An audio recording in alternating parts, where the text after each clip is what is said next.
ఇక సత్యసాయి జిల్లాలో వందే భారత్ ఎక్స్ప్రెస్ కు ప్రమాదం తప్పింది.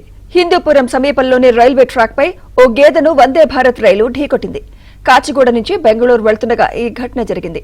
గేదెను ఢీకొట్టడంతో రైలు ముందు భాగం ధ్వంసమైంది. సాంకేతిక లోపం తలెత్తి రైలు ఆగిపోయింది. హిందూపురం రైల్వే స్టేషన్లో అధికారులు, నిపుణులు మరమ్మతులు చేశారు.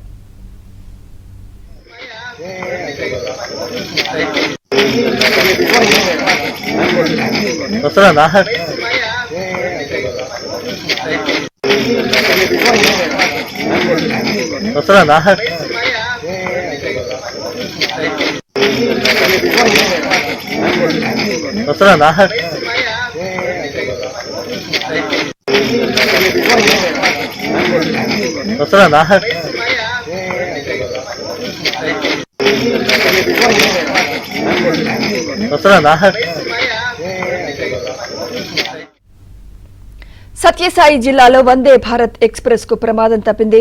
హిందూపురం సమీపంలోని రైల్వే ట్రాక్ పై ఓ గేదెను వందే భారత్ రైలు ఢీకొట్టింది.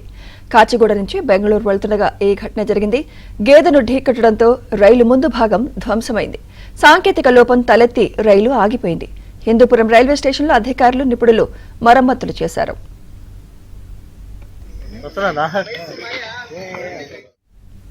ఇదే అంశంపై లేటెస్ట్ అప్డేట్స్ మా ప్రతినిధి సురేష్ అందిస్తారు. సురేష్, వందే భారత్ ఎక్స్ప్రెస్ కు పెను ప్రమాదం తప్పింది.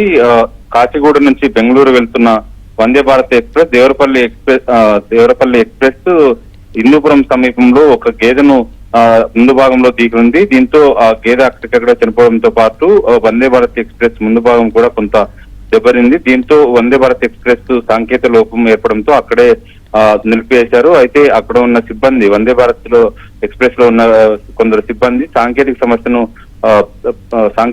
గుర్తించి దాన్ని పరిష్కరించారు. దీంతో అక్కడ నుంచి ట్రైన్ బయలుదేరింది. దీంతో అక్కడ ట్రైన్లో ప్రయాణిస్తున్న ప్రయాణికులతో పాటు సిబ్బంది కూడా ఊరు పీల్చుకున్నారు. మొదటగా కాచిగూడ నుంచి బెంగళూరు వెళ్తున్న వందే భారత్ ఎక్స్ప్రెస్ హిందూపురం సమీపంలో గేదెను ఢీకొని సడన్ గా బ్రేక్ వేయడంతో ప్రయాణికులు కొంత ఆందోళనకు గురయ్యారు. కిందికి దిగి చూసిన తర్వాత, అయితే పైలట్ కిందికి దిగి చూసిన తర్వాత గేదెను ఢీకొనడంతో ప్రమాదం జరిగిందంటూ కూడా ప్రయాణికులతో పాటు తోటి సిబ్బందికి కూడా చెప్పారు. అనంతరం వందే భారత్ ఎక్స్ప్రెస్ లో ఏర్పడిన సాంకేతిక లోపాన్ని సవరించిన తర్వాత అక్కడి నుంచి ట్రైన్ బయలుదేరింది. దీంతో ప్రయాణికులతో పాటు ట్రైన్ సిబ్బంది కూడా ఊపిరి పీల్చుకున్నారు. Sumitra, right, thank you Suresh.